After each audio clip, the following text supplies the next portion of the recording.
Courage is not an ability one either possesses or lacks. Courage is the willingness to engage in a risk-taking behavior, regardless of whether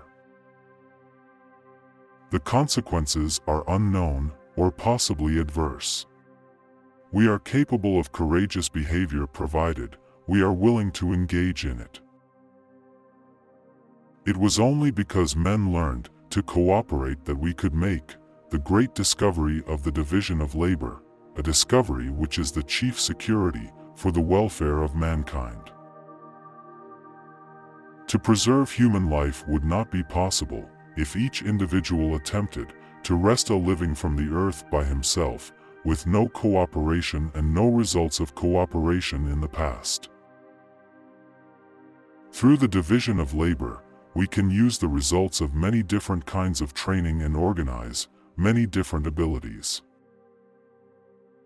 so that all of them contribute to the common welfare and guarantee relief from insecurity and increased opportunity for all the members of society. Men of genius are admired, men of wealth are envied, men of power are feared, but only men of character are trusted. It is very obvious that we are not influenced by facts, but by our interpretation of the facts. All failures, neurotics, psychotics, criminals, drunkards, problem children, suicides, perverts, and prostitutes are failures because they are lacking in social interest. Our whole way of living inhibits that necessary intimate contact with our fellow men, which is essential for the development of the science and art of knowing human nature. Since we do not find sufficient contact with our fellow men, we become their enemies.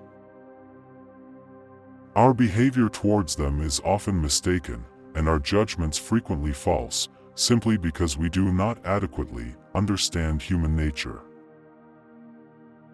Do not forget the most important fact, that not heredity and not environment are determining factors. Both are giving only the frame and the influences, which are answered by the individual in regard to his styled creative power.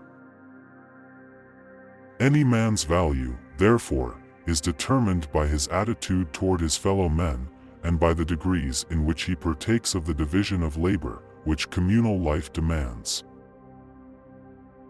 As a matter of fact, in our personal lives, as in the lives of all peoples, inferiorities are not to be considered as the source of all evil. Only the situation can determine whether they are assets or liabilities. Life in general has no meaning. Whatever meaning life has must be assigned to it by the individual.